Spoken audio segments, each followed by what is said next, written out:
Hello, everyone, and welcome back to the VUCA Insights podcast, where we bring you content on entrepreneurship, investing, and growth mindset. So, for the Gen Zs out there, this episode really is for you because the mission that these two ladies are on are inspired by a group of lifelong investors, and it serves anybody in between for the content and investment results they produce. So, joining us today are two lovely ladies from the Lion City, and hopefully, they're not as ferocious as the actual lioness themselves.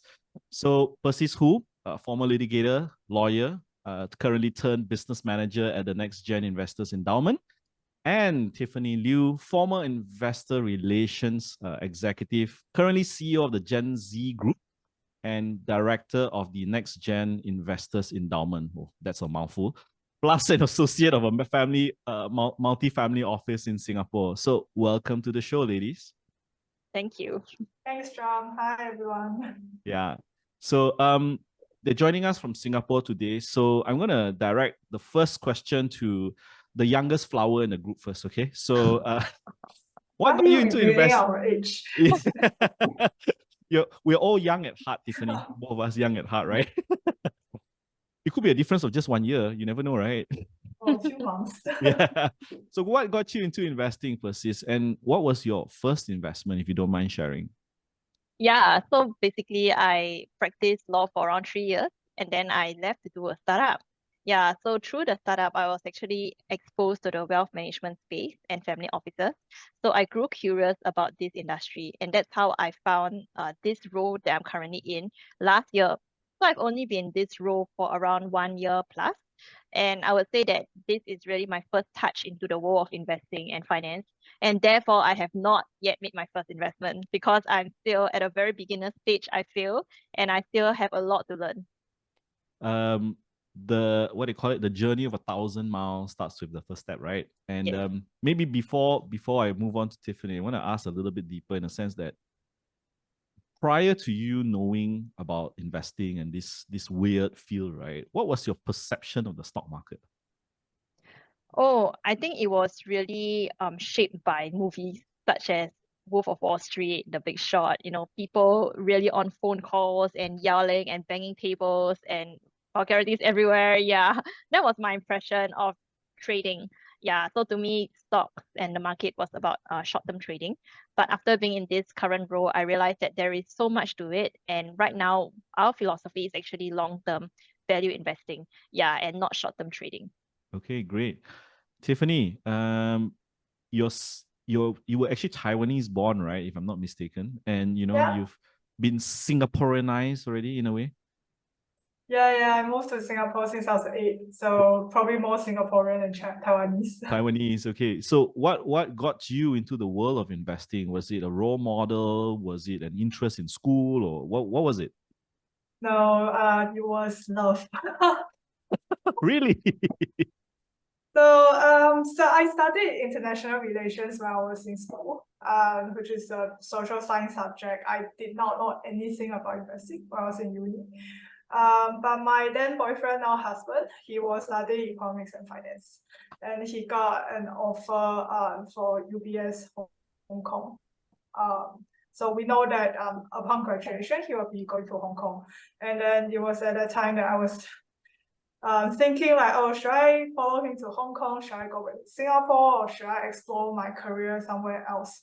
So I asked him like, are you going to propose? And he said, no, he didn't say anything. He was just like nodding his head. And then after a while, like a month or so, he did make the proposal. So then in order to help, our marriage to kind of like sustain and survive, I decided to also look for a job in Hong Kong. But unlike many of the very gifted Malaysians, I don't speak Cantonese. So it's very, very difficult to actually find a job that's not in finance or law in Hong Kong if you don't speak Cantonese. Obviously, I'm not a lawyer, I can't practice law. So that only left me with the choice of going into the finance industry. I was very, very lucky that at that time, there was a hedge fund that was just looking for someone who is bilingual and bicultural. They didn't need someone who has any investing background or finance background. So I got in and I started off as an investor relations. And what I am till today extremely grateful for is that my fund manager at that time was someone who deeply believes in fundamental long-term investing. So as a investor relations, a lot of my job is to, of course, sell our fund product. And in order to sell it, you have to explain what is the underlying asset of the portfolio, right? So the manager actually spent a lot of time helping me understand the business model of the companies we invest in, the valuation, what we like about the management, how are we seeing, about the company that, we can't able to project a very long-term kind of horizon about the future of the company. So all this really changed my perspective about investing. Because when I was much younger, as a lot of Asian families, we don't really discuss investing at home. So I always thought that like investing is only for people who are very good at numbers, people who are a lot more quantitative, if anything else. And I'm not someone like that. I'm a lot more qualitative. And then it's because of that manager that I realized that, oh yeah, so investing is a lot more interesting than I thought. There's a lot to it that's beyond the numbers. And that got me into investing. I became passionate about this instead. I see. I'm going to peel a few questions if you don't mind, because I love the part where you just said, are you going to propose or not? Yeah. It's like, here's the blackjack card, right? Okay, so it's like, what's the next card, right? Review the cards. Okay, I love that. But also I wanted to, wanted you to share a little bit more of your personal opinion about this barrier of even a language, because the lingua franca of investing is actually in English. But there's this cultural nuance that I just interesting found out from your statement that even in Hong Kong, actually the lingua franca was actually Cantonese. Why do you think that was a prerequisite, and do you think that was a hindrance to having a lot more globalized kind of staffing opportunities for people who would go to Hong Kong? Yeah, so I think it really depends on the industry that you want to go into. If your client is facing the local Hong Kong people, then obviously you have to speak Cantonese. And I would say that's still majority of the job, that they are still facing the local people. But for finance and law, these two sectors are very, very internationalized. So especially the front office people, you'll see a lot of like Angmos, you'll see a lot of mainland Chinese. So then the requirement in terms of language is a lot different, and especially for investment banks or asset managers in Hong Kong, a lot of them are facing either mainland Chinese clients or institutional clients that are in the West. So your English and Mandarin capabilities become really important when you are looking for a job like that. Yeah. I see. And I think it was especially important because your job as an investor relations, you had to explain the business model, right? So it's yes. like, yeah, so you have to be, as you say, you have to be able to explain not just verbally, but you have to write like the letters, and then you have to, update PowerPoints and things like that. So that language capability is actually very crucial, especially for IR. Great. Okay, so both of you, I mean, you co-founded this Gen Z group, and even I get confused about the naming convention. So maybe, Tiffany, maybe I'll start with you.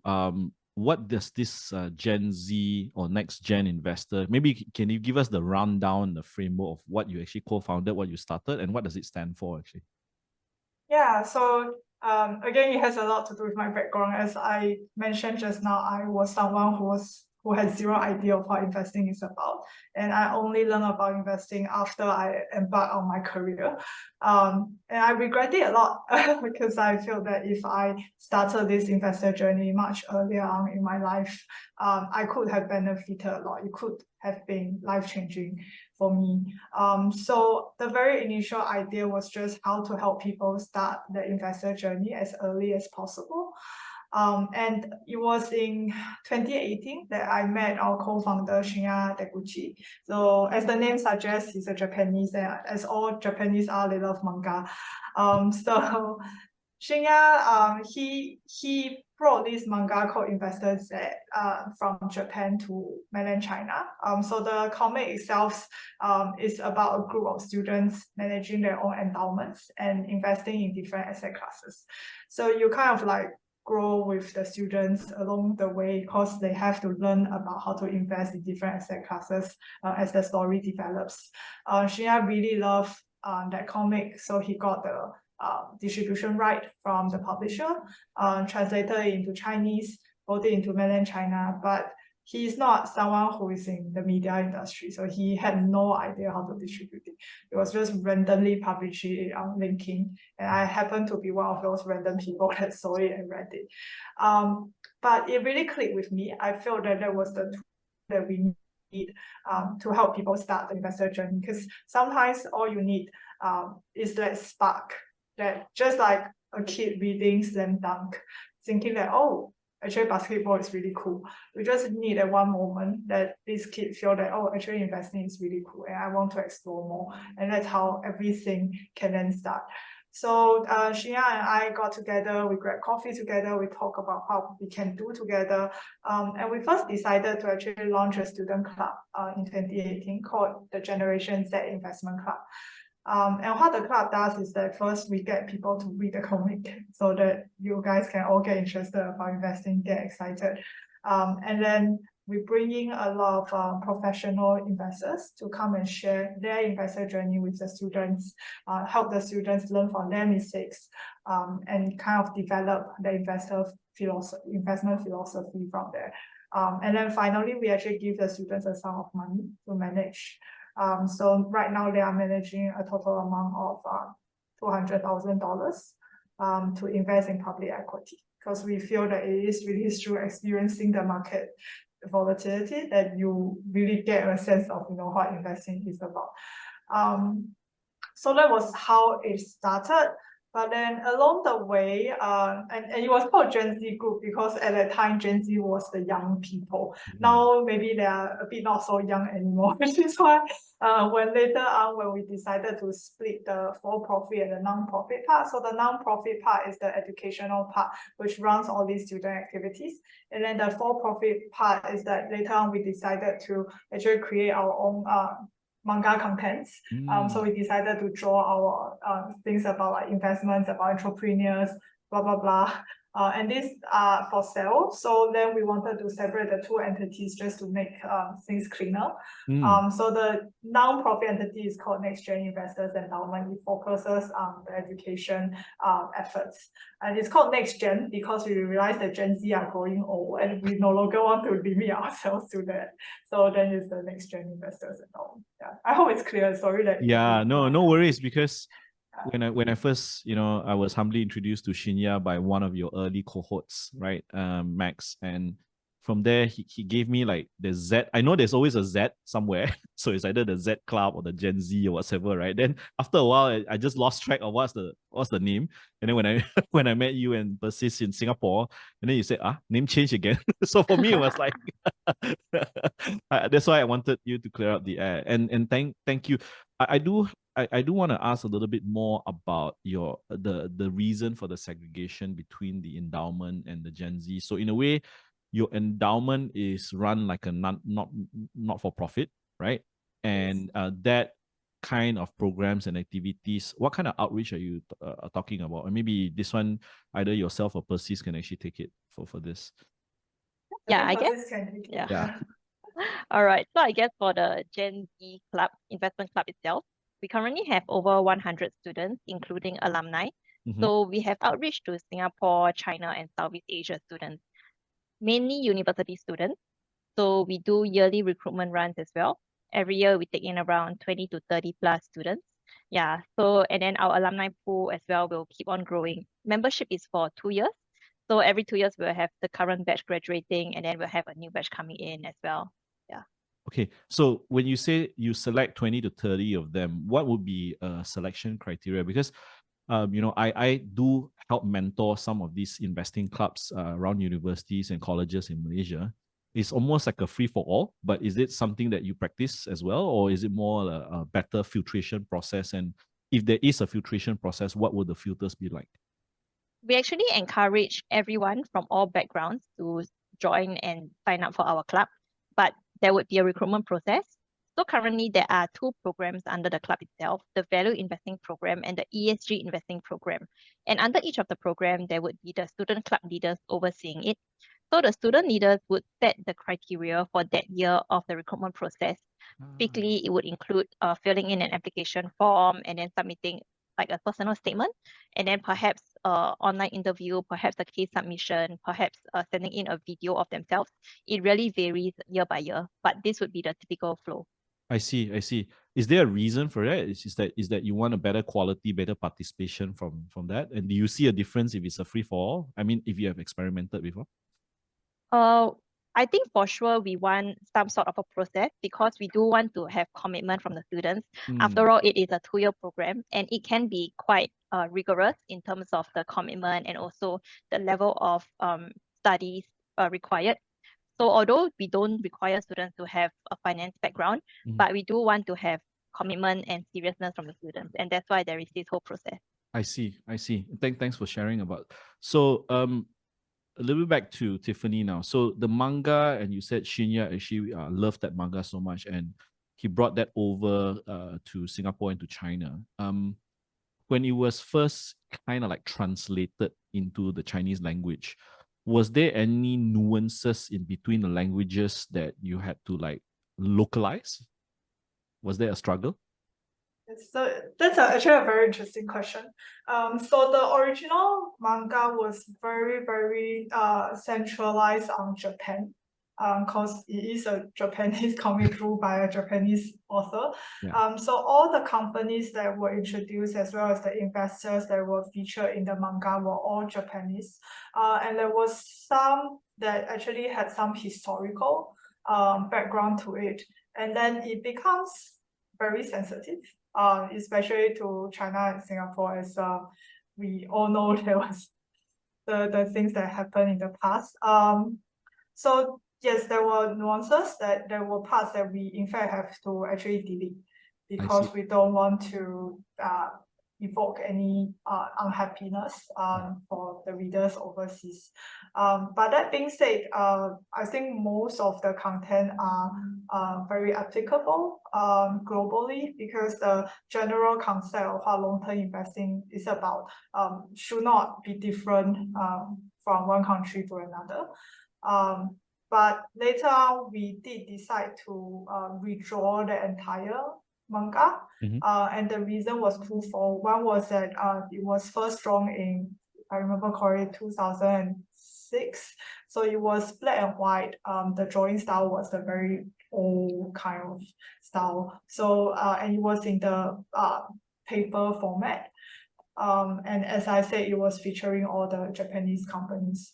So we wanted to make it easier to read for this very digital savvy generation. So we first converted it into a webtoon. So it's fully colored, vertical scrolling. So it's a lot easier to read on mobile phone. That's the first change that we made. The second change we made is that we actually went on to interview a lot of the listed companies in Asia, small, medium enterprises, startups, and then we also interview a lot of investors in Asia, and then we feature them. So there is a wider scope of companies and investors that you can get to know through reading this manga. So that was the two key changes that we made. And then the new version is then this 大赢家, or called invest with an exclamation mark in English.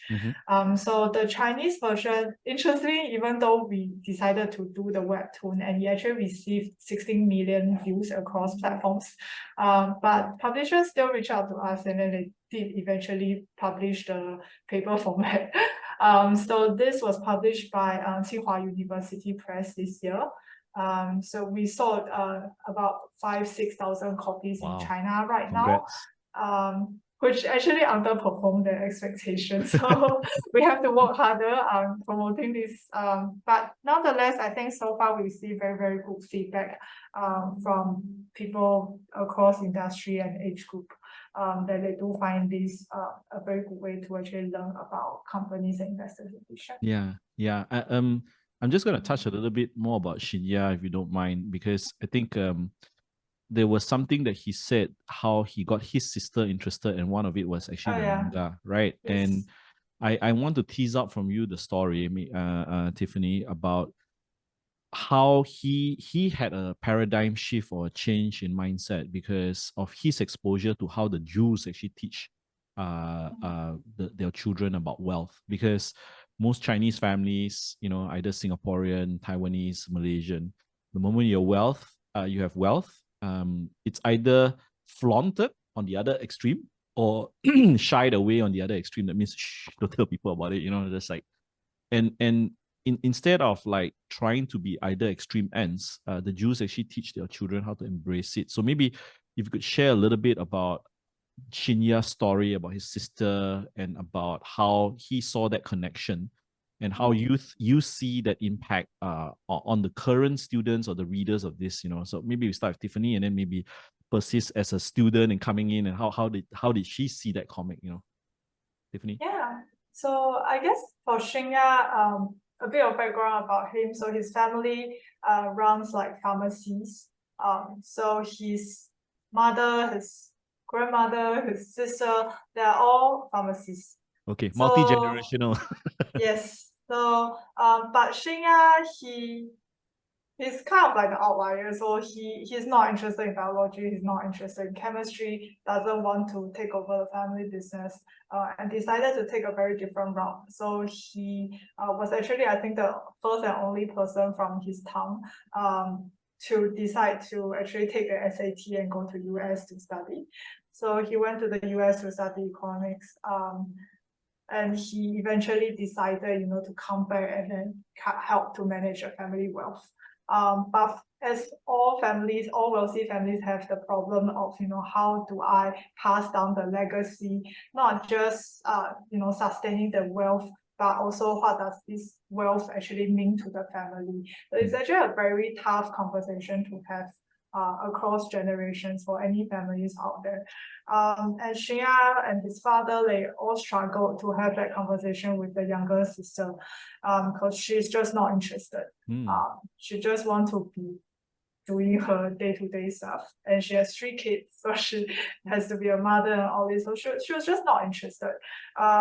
And it was only until Shinya bought the Manga Investors at Home, he wasn't even intending to show it to the sister. He simply just like put it on the shelf, and the sister took it up by herself, and she started reading, and for the first time in her 30 years of life, she would walk up to her older brother and say, "Hey bro, like actually investing seems really interesting. Can you tell me more?" And that started the family conversation about what wealth is about, what investing is about, what is our legacy about. And Shinya was amazed. He was just simply amazed by the power of manga as a tool for education, as a way of getting people from that 0 to 1. So that really resulted in him wanting to translate this comic and bring it overseas because he felt that it's a pity if it's only limited in Japan. Understand. Persis, what was your first touch of the manga? Were you introduced to both of Shinya and Tiffany first, or you came across the manga first, or it came later? It came because of the interview with Shinya. Oh, okay. So you said, were you a bit shocked when you said we teach people by manga, and then you were like taken aback, right? Were you? Was you Yeah, surprised? I was pretty surprised. Yeah, because my impression of manga is the conventional, like Pokemon, One Piece, that sort of thing, Naruto and all of that. Yeah, so I never knew that there would be an educational manga. Yeah, so of course when Shinya told me, okay, go and read it and let me know what you think as part of the interview process, right? So I did go and read it, and I read the whole thing, and it was really intriguing to me because like I said, my impression of investing was really trading. Yeah, and all the technical stuff. Yeah, so when I saw the whole manga, the story flow, it's about this boy that actually stumbled into a hidden investment club in school. So he had no investment background as well, but through that whole story, he started to start buying the stocks and also trading and also getting to learn about investing along with the club. And I felt that I could identify with that boy. Like I felt that I was that boy. Yeah. So when I felt that way and I read the whole story, I felt that actually it is not that intimidating. It's not that difficult to get started. And I felt that I want to start as well. Great. maybe if you don't mind me digging a little bit deeper from your personal experience. I mean, growing up in a legal school, if you look at your 10 friends or your closest family members around you, was the topic of investing ever brought up in an openly manner and discussed in an openly manner? So the very interesting thing is that my dad is actually in the insurance industry. So he's actually in the finance industry, but he never talked to us about investing. Yeah, so my whole family, right? I actually have 6 siblings. So there's 7 of us children at home, and I would dare say that none of them have any idea about investing. And whatever finance we know, it will be learned from school. Yeah. So I think it's not that my parents don't want to talk about it. It's just not something that they would talk about normally. Yeah. Understand. So I think I also agree with what Shinya is talking about in terms of bringing more of the Jewish culture into the Asian context. We should have more conversations like this, whether it's at home or out with our friends. It should be normalized and okay to talk about finance and investing, and we should start as young as possible. Yeah. Rather than looking at it as a taboo subject, well, you know, because it gives the impression. Sometimes we have the perception that when people talk about money, then means they're materialistic, but it's actually not really the case. I think. Do you find it lonely? I mean, now you look back at what you know today by your involvement in this organization, and you look back, what would you change slightly in like trying to pivot students to actually talk about it? What would make them come out of their shell, for the lack of a better word? I think it is really having a community of like-minded friends who are interested in the same things to talk about, and which is why we have the Z Club right now, where everyone is in a community where we are all interested in the same things.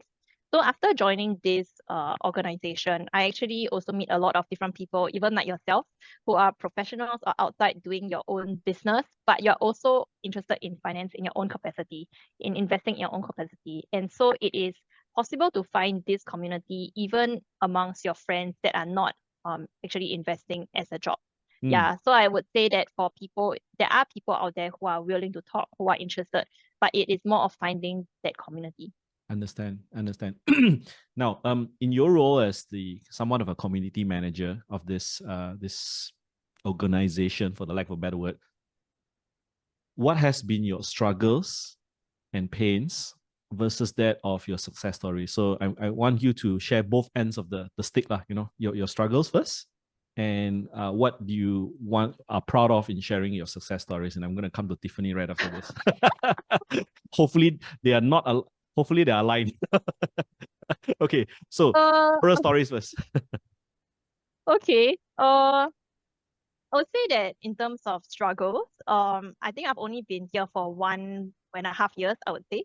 So that's a pretty short time, I would say. Yeah, I would say that I have more happy times than struggles. Yeah, struggles definitely one thing is because the club is international and also so many people to manage. And currently I'm the only full-time staff. So it is not easy for me to run the day-to-day operations as well as build the culture of the club, put people together, as well as meet different partners outside as well. So I think the main struggle would be in terms of the too many things, too little people to do it. Yeah. But on the same note, I think the so-called success or great times is really building the company, the organization from scratch together with Tiffany and Shinya. So they have laid a great foundation, and then now I can come in to help bring it to the next level. Yeah, and I would say that it is a success in a sense that I am so stretched because we have been growing. So that is an indicator of success in itself. Yeah, and therefore now we are also looking at perhaps increasing one headcount. Yeah, so that we can continue to grow and do more. Yes. Yeah, but Tiffany can never take one thing away from you. Your employee 001. Okay, so okay, so Tiffany, maybe looking at it, and when you co-founded this club with Shinya, what was your original intent and making an impact, and what were the things that you did not expect? And then you had an original intent, bringing manga, opening the eyes mindset, and what were the surprises that actually surprised you beyond what you had intended before? Maybe you can share your opinion about that. Yeah, so I think the original intention or the mission of this organization has not changed. All along, we wanted to help people start the investor journey. And it's as simple as that. And I think there's no black and white to investing. We are not here to tell our students what's that one way of investing. We are here to provide them a community and environment where they can, build their own investment philosophy and grow together with the community. So that's what we have always been doing, and I think that has not deviated from how we started. But surprises along the way, I think there are plenty. Our students always surprise us in good and bad ways. I think the good ways are definitely, it was so as I've mentioned, like we do offer real money management opportunity to our students, and they were quite lucky because we started in officially in 2019 for them to invest the real money, and 2019 was a very good year, especially if you invested in the Chinese equity. So some of the students made a lot of money that year. And then we asked them, okay, so what do you want to do with the profit? Do you want us to distribute it to you as a performance fee? Do you want to roll it, or like what do you want to do? And one of the group of students actually suggested that why don't we set up a scholarship? Why don't we help people from underprivileged families to further their studies with the condition of them joining Generation Z Investment Club and learn about investing alongside us. And I think that idea truly surprised me even till today, because it's such a brilliant idea. And it really helped us to expand the impact that we are creating. So right now we have 3 scholars from a very poor part of China. So their family income, annual income is less than 2,000 USD. All farmers' families. And one of our students, when she first applied the scholarship, in fact, all of them, when they first applied the scholarship, they had no idea what investing is about. Wow. It's not something that had even occurred in their mind or they have even read about. It's just none, like they have zero understanding of that. So coming into the club as a piece of very blank paper, and now Kayla, so one of our scholars, she has been with us for 3 years, and quite recently when I was traveling in China together with her, because we went to Gansu to visit her family, and she told us that she's now in love with investing, and her new lifelong dream and passion is to become a professional investor. And I think that's really the best reward to us for whatever that we have been doing for the past 5 years, creating this club, operating this club. And I think that's the best surprise that our students have ever given. Yeah, for the audience and the listeners out there who want to follow this story, it was very moving story. I'll post the links. Persis, I need your help to give me all the links, because I read it, but I didn't store all the bookmarks. So it's on the LinkedIn page. It's also on you have a video about it, and then Yes, with we have a Shinya, and video. you guys are distributing books. Really, Malaysia needs to benefit as well. Okay, just hint. I know China's big, but and thanks for sharing with us that story. And perhaps I'm gonna go into a more pragmatic side of things. And you had this 100,000 students grew it, made that money, and this money has really empowered, the 3 scholars that you gave scholarship to. But in a more practical sense, how do you foresee the endowment actually self-sustaining? Do you think what you have today is sufficient, because you can only impact 3? But do you harbor dreams to impact a little bit more? And if you do, then what are your plans to actually make it more sustainable and actually grow and scale it actually? So we are actually taking in, I think, 3 more scholars this year. So it will be 6 soon. Okay. But I think that's a very valid and great question that we ourselves ask ourselves every day. How are we going to get this going? How can we be sustainable? And initially, I think we had a very rosy dream of hoping that this endowment can be self-sustainable just by investing. But the truth is the market is really volatile, especially for the past 2 years, and especially for our students that are very heavily invested in China. And our portfolio did not do well for the past 2 years. But in times like this, we are very fortunate that we have donors. We have several big donors that support our initiative. And interestingly, 2/3 of our main donors are actually Malaysians. or at least like they were born in Malaysia.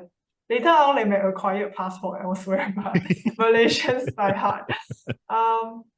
And it was really through these donations that help us to support our initiatives. But we are hoping to raise more. And that's something that Persis has been working very hard on, just trying to get more people know about how we are doing, try to find people who believe in these initiatives and support us, not just financially, but, if you are willing to be a mentor to the students, coming as a speakers for our classes, all those are great. Like we just really need the support from the investing community. Great.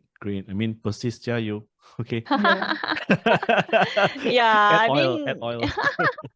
Thanks. Yeah, I mean, it's just a shout out. If anyone is interested in just partnering, finding out more, please feel free to reach out to us. Yeah. The next question is directed at you, Persis, is with regards to this, in terms of Okay. marketing. Now, Manga, the story that both of you shared, like you said it yourself, Persis, you were surprised. But what do you think that you could do more in the form of marketing instead of just relying on the manga? Do you sense that manga in itself has exhausted the use, and then you can use other factors, or do you think that the manga itself is so good, but we're not good in distributing it? What's your thought process about it so far? I think there are really various angles that we can look at it. Of course, the manga distribution, if it can be widely distributed, that would be a great thing. But I think manga of itself is also just one of the tools for investor education. So we do find it a very powerful tool at this point, and that's why we implement it for the Z Club itself. Like every student will have to read it. And actually when we meet different partners, different people, we always bring it up as well. So we actually do offer this service of drawing the manga for various companies as well. So we have drawn it for some companies before, where we draw their company, we draw their product or their founder or their history, and that company can use it as a form of education tool, whether it's for internal purposes or for external audiences. So in fact, one so-called marketing or outreach community engagement that we've been doing is running Investoon game shows. So we call the manga Investoon, investment cartoon, and we have been using it to run game shows with community centers and schools in Singapore. So that is one form of outreach as well. Yeah, so I think as a whole, manga would be a powerful tool, and mainly as a tool for education. In terms of like using it as an advertisement, because you mentioned quite interestingly that you offer these drawing services for some of these companies, right? Are companies actually interested to advertise as, I mean, like in the media industry, rather than, like Tiffany just said, Shinya did not have the background of media industry, and then monetization from the media industry is quite different from that of the financial, as I discovered as well. Right? Like, yes. But at the same time, would you be open, like Netflix even had to open up to advertising today? Would you guys be open to that idea in a way for your publishing? Yeah, Tiffany, you want to answer? I don't know how to put these things, but I think so far we have been very, very open-minded about different ways of monetizing it. We are really trying out and exploring as well. Like, so yeah, like anything is possible. Yeah, or get Elon Musk to tweet your manga, and then probably I know, right? I think it's such a great idea. We should do that. Okay, so you shared with us, both of you have shared with us, very interesting impacts that your scholarship has actually made. What do you think? The feedback from the students that you have gotten, right? What has the one that surprised, either maybe first from you, Tiffany, and then secondly from Persis, because you have kind of like two geographical regions that you serve, which is the Southeast Asia and China in itself. There's a lot of cultural nuances there as well. in even with these two distinct cultures, what has the feedback that has surprised you the most from the cohorts of this Gen Z club? Actually, maybe with starting with you first, Tiffany.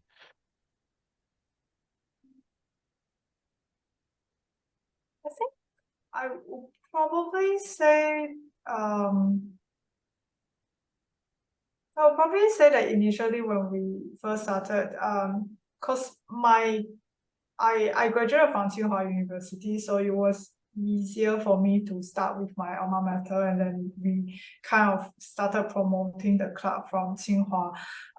But it was along the way that I realized that it's a lot of our, not all, but a lot of the best performing or most hardworking students that show the most amount of appreciation towards the club, actually students that's not from the top universities.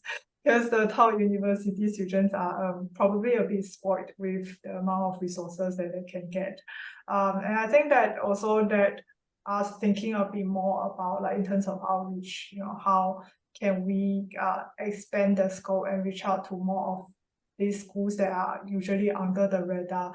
And the truth is that if you ask a lot of the asset managers, I think Southeast Asia is probably a bit better, but China, the top asset managers, they are all hiring from Qingbei Fujiaozhe. You probably don't see them hiring anyone outside these 5 schools.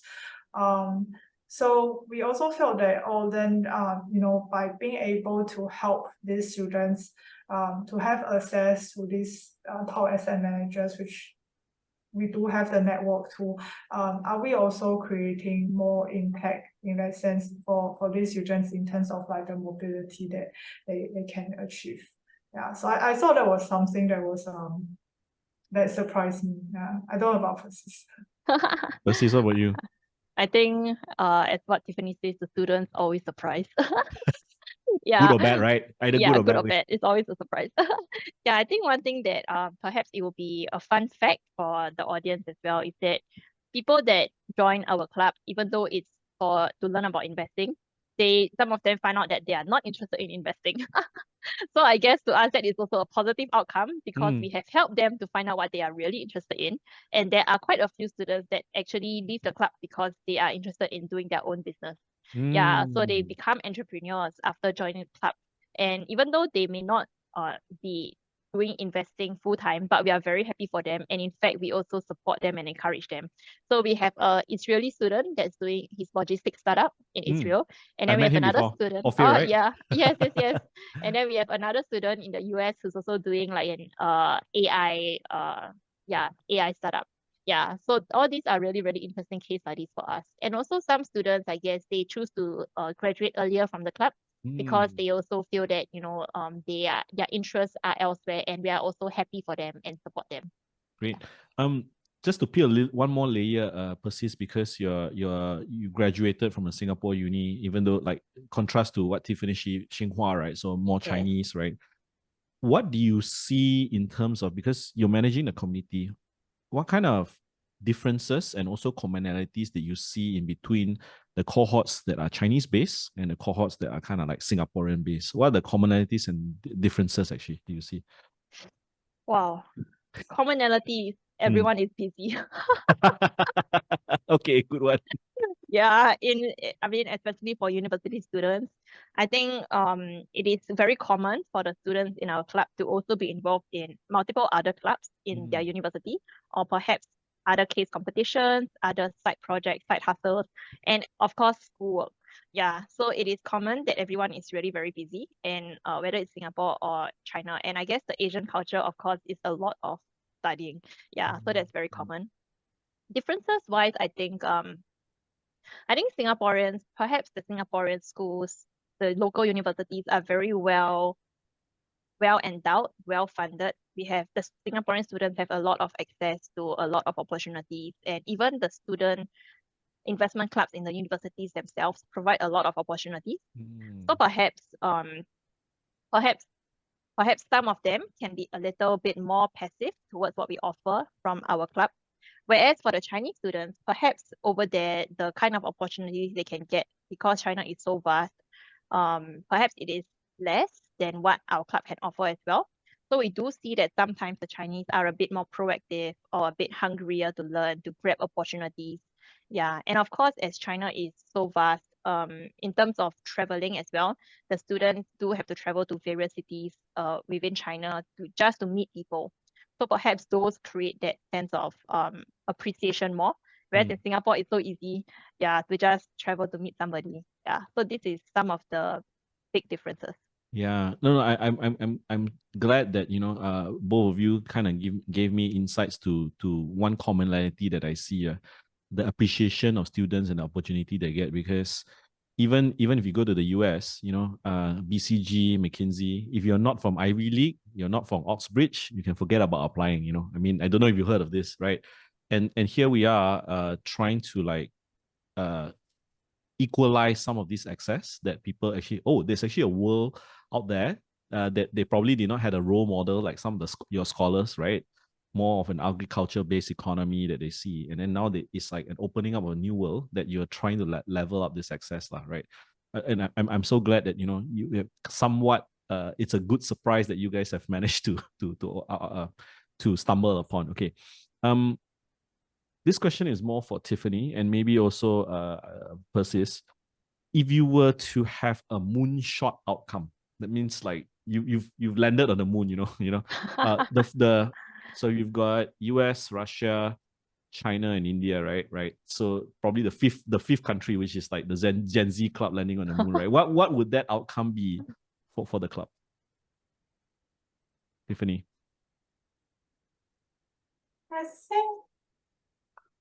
I think the grand vision for this club is basically to become the place where all asset managers globally recognize and see as a talent pool.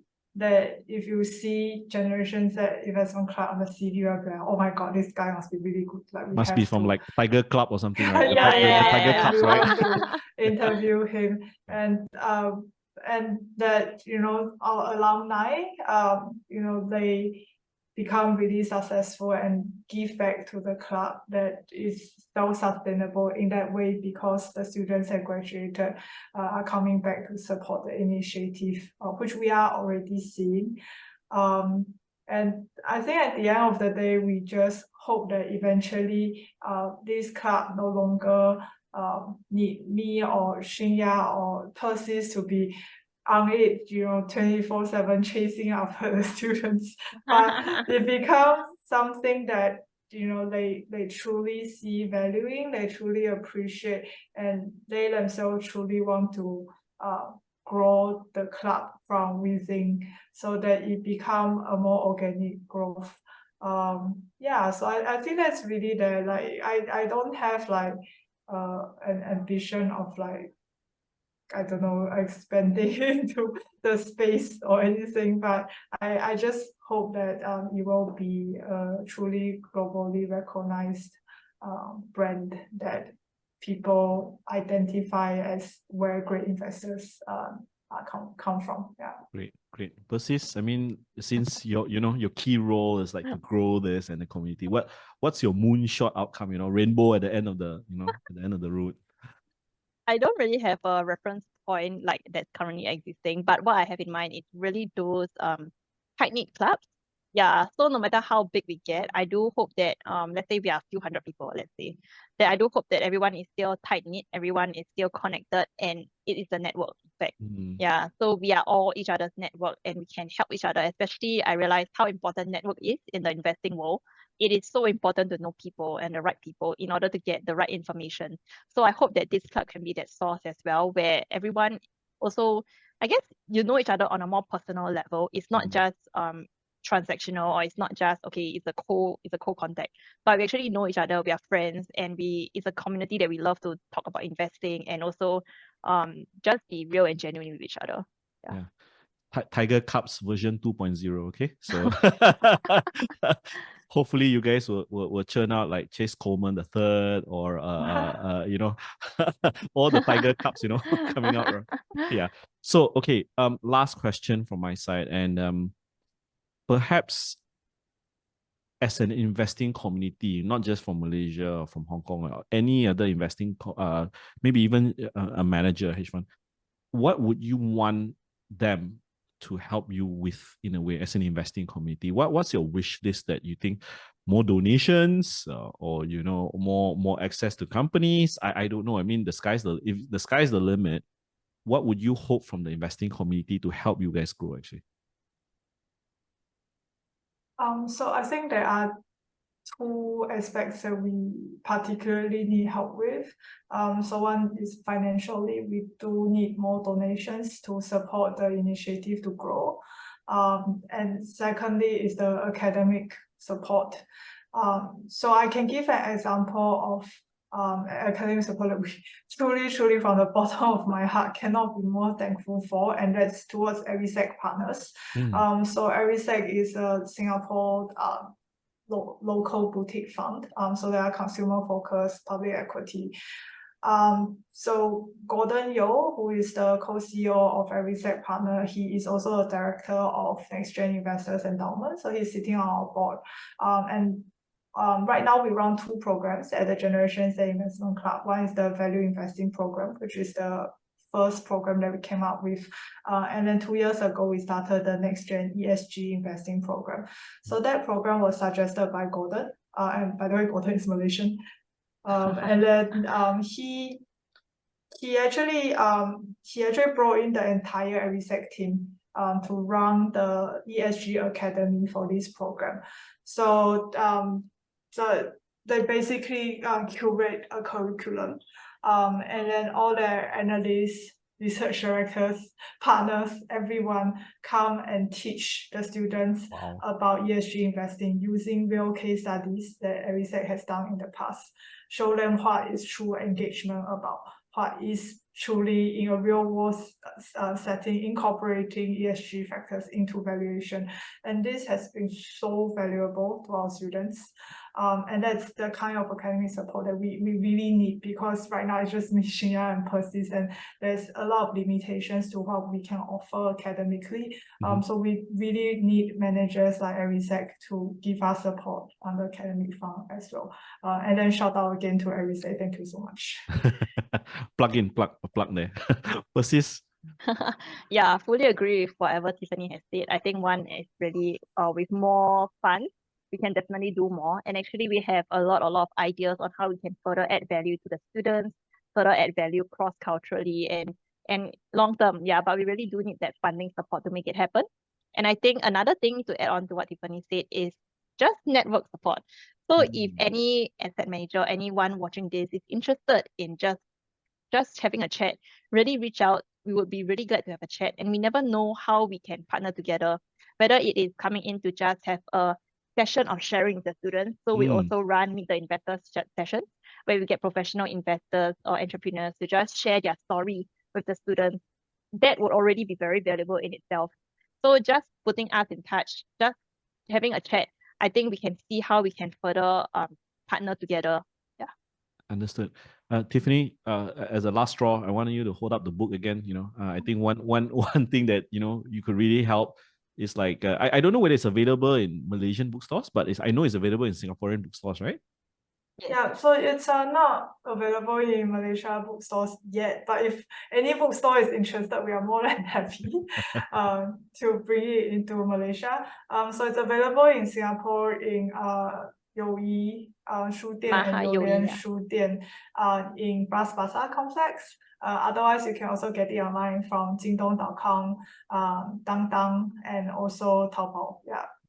Great. Not yet on coming to a store near you from Shopee or Lazada, sometimes. Okay. Yeah, so we have 3 books. This is book 3.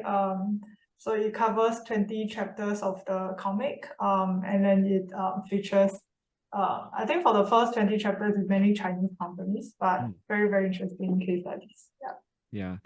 This episode came so aptly because just yesterday, my daughter had a conversation with her mother, and about like she's 14, so she asked my wife, is that how much do you think a teacher gets, because that's one of her ambitions, And then after that, my wife just dropped her hints like, you know, how much is this house? Because she likes the house that the condominium we stay in. And she said, oh gosh, I don't think I'm gonna earn enough, you know. And then she said to my wife, he said, I think I need to learn how to invest from daddy, you know. Then I'm like, Oh, yeah, then I'm like, okay, Wow. manga time, Oh. you know.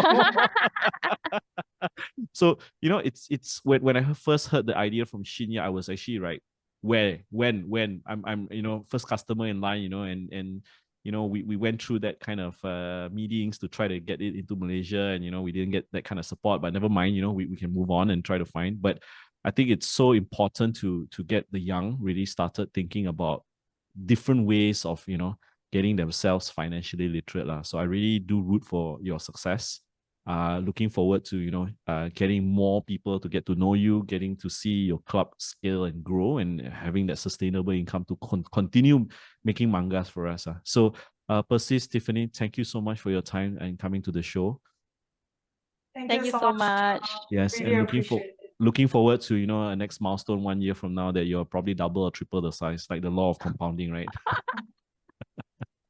Yes. Yeah. All right. For the listeners out there and the audience out there, if you have children, if you have, you know, younger family members that want to, you know, get them interested, get them started. I think manga is a pretty unique, pretty interesting way. And if you like content like this, hit that subscribe button so that the algorithm, the YouTube can actually spread it to more like-minded investors, and give us a like so that, you know, people will be more and more aware of this. Thank you so much.